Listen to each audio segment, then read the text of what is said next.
Hello everybody, my name is Zen, and it is Thursday, May 24th, 2012. You're watching GLHF episode number 14, where we can play whatever game we want on Thursday of every week, and today we're looking at Torchlight 2, the beta. So, I know there's been a lot of gameplay of everything kind of going on the channel as far as like Diablo type games go.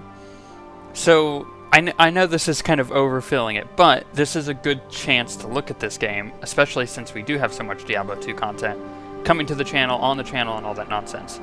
So, we're actually, I've been playing quite a bit, but we're just going to start a new game. So, if you don't know what Torchlight is the, oh look at that dog, it's brilliant. Torchlight is like a Diablo-style game, where it's top-down, you know, you choose your class, it's an RPG, and it's action combat and all that fun stuff, and you point to move, or you click to move, rather. And it's basically Diablo, just with a different skin. That's the first way to look at it, but Torchlight has many other things in it, and we'll go into that. So, let's create a character. Now, the classes here are Ember Mage, not just a normal mage, but Ember Mage, Berserker, Engineer, and Outlander. Now, if I recall correctly, I remember Berserker and Outlander in the first one. I don't think I remember Ember Mage. Music is really loud. I do remember the Berserker for sure, and I think the Engineer's new. So, the cool thing about this is you could switch, just like in Diablo 3, you can switch between female and male characters. So we'll go with the male Engineer, but you can also change the way they look.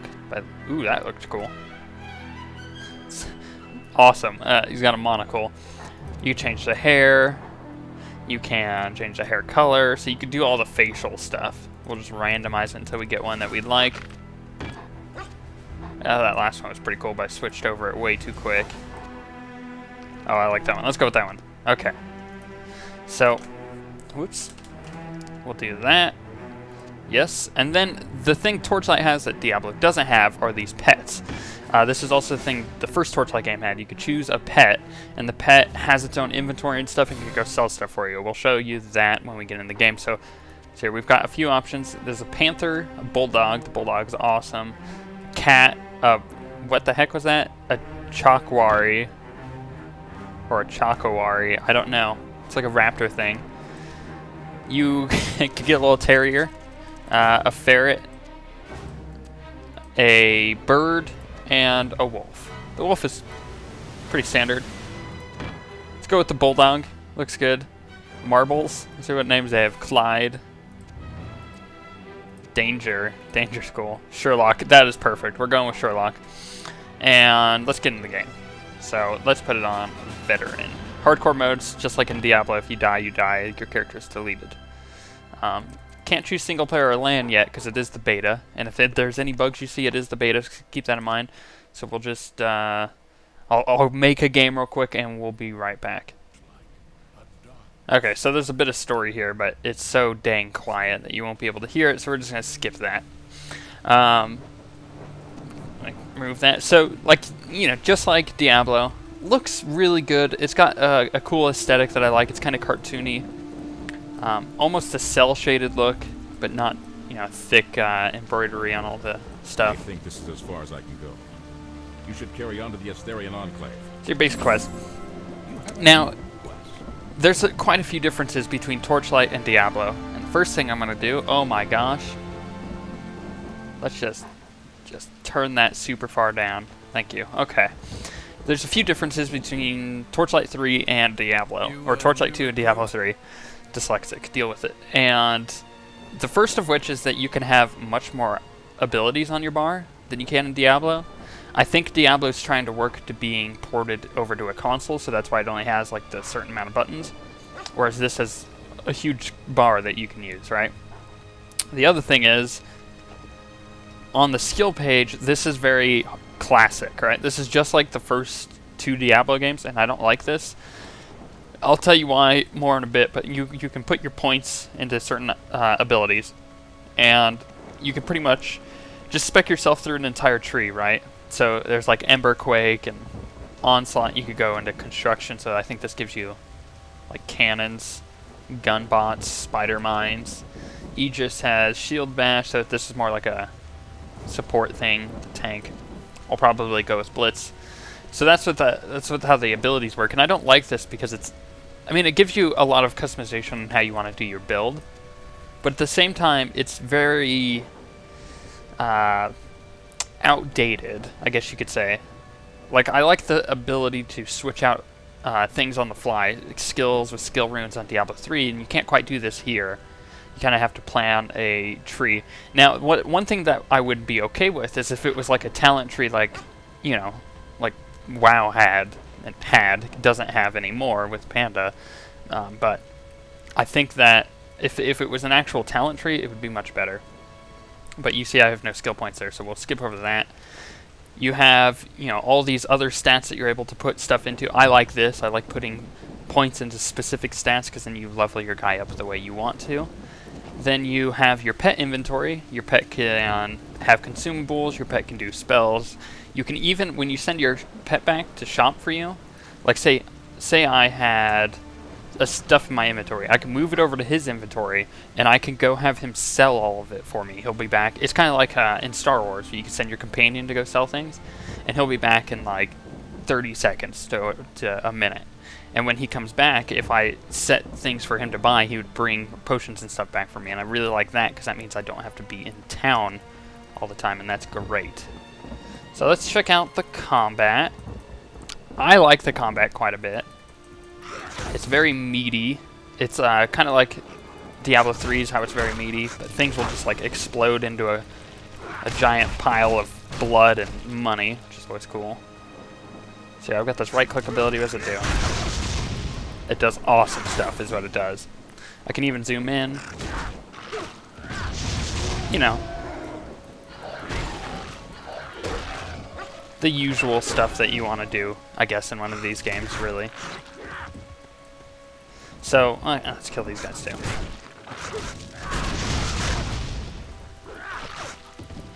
Now, this also gives you, this game also gives you better loot to begin with, I would say. Diablo's got this system going, currently, where if you, that's such a cool ability, if you get a piece of item in normal mode, it's going to be outdated by the time you get to nightmare mode, and so on and so forth, from nightmare to hell, and from hell to the inferno mode. And I've experienced this firsthand because I'm halfway through hell right now on my monk. Oop, there we go, level up. With Torchlight, you typically get really cool items right off the bat. Like just like an hour into it, you start getting sweet items that are, you know, you can expect them to be replaced. But like this, like you get magical items right off the bat. Now, I'm gonna use this. Well, yes, I'm gonna use this broadsword because it's sweet looking. Awesome. And let's pick these up. And right as soon as I'm done with this, I'll put points into my skills. I just wanted to try out my new sword, and it's awesome. I also like that it's automatically equipping items that I've been picking up.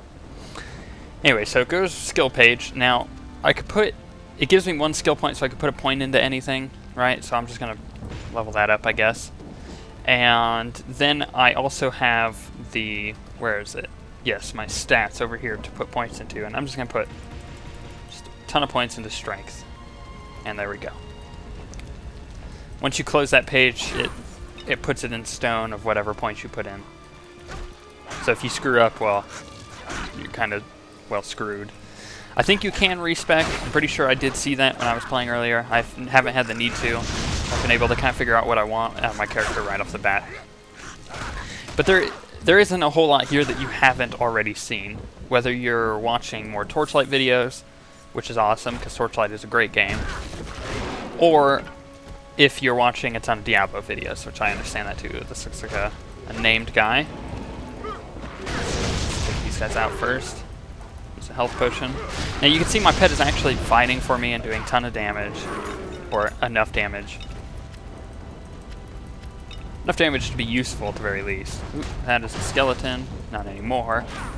It is a pile of loot.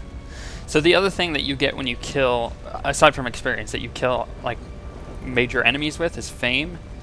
And fame allows you to get quite a few things towards the end of the game, but you don't really need to know that yet because I don't think half of it is actually set in stone as far as the beta goes, so I'm not going to go into that. There is probably quite a few things that aren't here or aren't working properly because of it being beta. Now, let's see here. I did pick up a few other weapons. You can see there I can use any weapon I want. I could throw on this shotgun, or I could throw on this much better sword than what I had. Oh, what is my pet doing? I think I knocked something into that wall and he's trying to kill it. The combat's really explosive, which I think helps out quite a bit. But you may be asking why you should be interested in this game and not Diablo 3. Well, I'll tell you why. Because this game's 20 bucks. Diablo 3 is 60. You can buy a 4-pack of Torchlight 2 for 60 bucks, right? Or you can buy one copy of Diablo 3 and hope that your friends are playing. So if you're on a budget, which I know 99% of gamers are at the moment, then this is a good option. It's just like Diablo. It's really fun. You get some cool stuff later on as far as vendors and stuff go. There's gemming, just like there is in Diablo. It's basically Diablo, but with a different story, a different aesthetic, and some things that are better here and there. For instance, my pet. Like, I've got this stuff in my inventory. I'm just going to shift-click it to give it to my pet. Pretty intuitive, right? And I'm just going to say, hey guy, I really need you to go sell, which I can't do yet because I haven't discovered any vendors. Which means I just need to go up over here real quick and discover the town. So that's exactly what I'm going to do. This world is also procedurally generated, as you would expect from these kind of games. So every time playing, you're not going to find the same things over and over. It's going to be pretty different, at least different enough. Yes, I'm a mouse clicker. I know some people will point that out because they pointed it out in Diablo videos. I like to click, but it's fine. I only hold when I'm attacking like a strong enemy who I know has a lot of HP. Okay, nothing over there. Did I get any good items yet? I keep hitting C to go to my character screen, but that's not my inventory. Seems I'm using a one-handed weapon now. Not as good as the two-handed. I might switch back to two-handed. I wonder if I could use a shield. Because I know I can, so I may try that out. But if I were to play this character for realsies, if I wasn't just running around... Ooh, a chest. A locked golden chest. I think I picked up a golden key, too. Awesome. When I had done that. But if I were to play this character as my own, rather than just showing you guys, like, cool abilities like that, I'd probably do destruction, because if I'm going to play the engineer, I'm going to do engineer-type abilities, am I right? Like, that's just what I'm going to want to do. If I was going to play an Ember Mage, I'd probably want to do fire abilities. It's just one of those things. Let's go into here.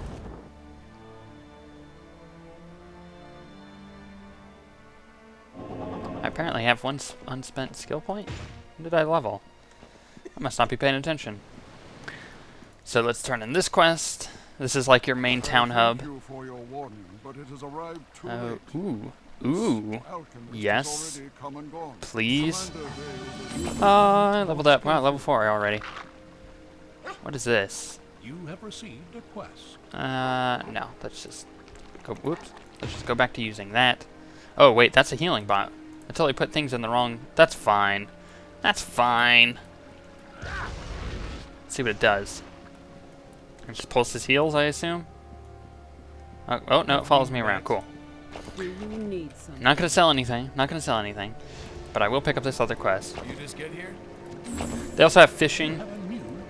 Fishing works as such. It's a little thing, and you click it once it gets there. And maybe I was a little early. I'm pretty sure I was a little early. You caught a webfish. Okay, let's do another one.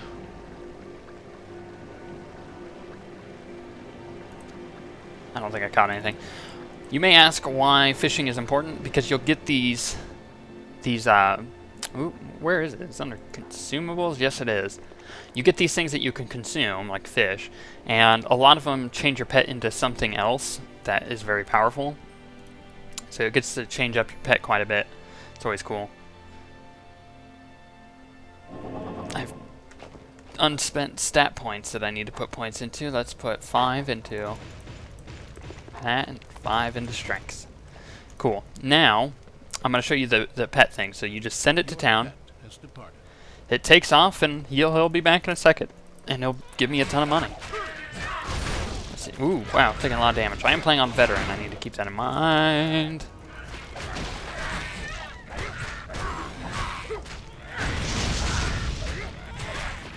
There we go. Die, guys. My healing bot doesn't seem to be doing a good job. Okay, what did I pick up there? Still can't use that because I need 30 strength or level 6. Probably get level 6 quicker. And let's put this... Well, do I do poison damage? Your pet has returned. Let's put it in resistance. So, there we go. Okay. So, you see he brings me back money, gold, from all the stuff that he sold. Awesome. Good job, pet. Good job, little guy. Oops, wrong button. So it's really cool because you can put anything you want on those skill bars down there. So it gives me a lot more options as far as combat goes. In Diablo, it's cool that I have to choose in Diablo and be like, okay, what kind of build do I want to go with here? Because, well, you know, I only have 4 major things to put down on my bar, plus usually a generating ability for my mana type thing. If I'm playing a monk, it's spirit. If I'm playing barbarian, it's like rage. And then you do like a spender and defensive abilities and stuff, and that's really cool. But here, where the choice comes in, is not where you put it on the bars and how you're limited with your skills. It's how you want to spec your character with the skill points. So that's really cool. Now, I probably won't get far enough to show you the cool things like the jewel vendor, or not jewel vendor, but I think it's a jewel crafter and a jewel destroyer. So one person who will take jewels out of your items and one person who will put them in. Or give you better jewels, rather. And then there's another thing that I found while I was playing earlier. I got to like level 15 on an Ember Mage. And you, pretty early on, get an enchanter. And the enchanter can enchant your item with good stats. It's random, but it can put some pretty good stats on there, and you could just keep re-enchanting it if you keep getting crappy things. So that's one way to fix the whole, like, I'm going to get a giant mace with strength on it, but it also has a ton of intellect. And that's one of the main problems I have with Diablo's loot system, is I think 90% of the loot I get has intellect on it. And it's like I'm playing a monk, I can't use intellect, and I haven't leveled up a wizard or witch doctor. So I really think that's frustrating, that especially even monk-only gear will have intelligence on it. But I guess that's just part of the game. This guy's a named guy, so just uses ability a ton on him. Yes, my mana is low, I know. I can use mana potion. Thank you very much. He did drop... What did he drop there? Fairly good. I think I will level up one more time and we'll call it there. We'll call it good. I mean, you see like 10 minutes of this game and you understand exactly what it's all about. I mean, the game looks good. That's another plus. The graphics in general look really good, just because it's kind of got this cartoony like WoW style to it, almost. And I quite like that. The game runs really well for it being in beta. Plus, you're paying 30 bucks less or 40 bucks less. Ooh, I got a purple item there. We'll check that out. 40 bucks less than you would pay for Diablo. Then again, I would say you're getting a superior playthrough on Diablo. It's the way it works is just a little better. Things are so hard to kill because I put myself on a hard difficulty. So, oh well. And that's one of the gripes I have with Diablo is I can't do that right off the bat. I just can't put it on Nightmare and try it on level 1 character. It has to. I have to play through it once, which is, I don't think that's very great. Like, I want a challenge. I don't want to just steamroll through the game once and then have a challenge. Appears to be a nice chest here. I think if I was using a two-handed weapon, I'd be a little bit better off. I keep hitting that same button. Die, guy. Cool. Okay. What did I get? Ooh, shoulders. Nice shoulders. What do they have on them? 1 to strength attribute. Awesome. See, that's what I'm saying. Like, you get pretty good items right off the bat as soon as you start playing. And I just picked up another one. Where'd that go? Crap, I have no idea what that was, even. Oh, put them on. Pretty sweet. 2 to gold find. So that's what I'm saying. Like, you start getting items right off the bat. Like, I just started and I'm getting really good items. And it just gets cooler and cooler, and you get cool set pieces and whatnot. Kill this guy. So there's a quest down here. It's basically to find the enchanter. You have received a quest. They're typically in that dungeon, so I don't have a key to unlock that locked chest there, so I'm not going to be able to do that. Come on, level. Just want to level. There we go. Wrong one. There's a golden key. Perfect. Let's pick up the key. Actually, let's kill this guy first. There we go. Pick up the key. I would put points into strength. Get that above 30, which means I can use... Well, first, let's do this. There we go. Lots of gold. Some other things. Where did that awesome weapon... There it is. Awesome. And... There we go. See what this kind of thing does now. What kind of damage it does. Yeah, all weapons work a little differently. Like, shotguns have like a spray effect in front of them, which is really good. One-handed swords are much quicker, obviously, than two-handed maces. But this is more smashy, knock them away. Yes. And you can equip your fame increased. Awesome. Has increased. But you can equip your pet as well. So I could put on, whoops, back to that and that. And I could put on this to him. Awesome, just like that, and now he's got extra stats. So it's pretty sweet, and you could pick up these... I wonder if I even got any. It doesn't look like it. But you could pick up spell runes, or spell, like, scrolls all over the place, like a healing scroll, and you can give it to your pet, and he'll heal. Or you could give it to yourself, and then you can have another healing ability. So that's another way to customize your thing that you're doing with your character, with whatever build you want to go with, which is awesome. I could even wear this cannon if I want to. Well, I think that gives you a pretty good look at Torchlight 2. This is the beta. It'll be coming out, we don't know when, hopefully sometime this summer. And like I said, you'll be able to pick it up with a 4-pack for $60 or a single version for $20. So if you have a really large hankering for playing Diablo 3 but you just can't afford it, you might want to consider getting this game. It's just as good. There's quite a few things that are different about it. It makes it more unique, and you can play with friends just like you can in Diablo. And it is quite a challenge, and I like it a lot. But other than that, I think we will see you guys next time.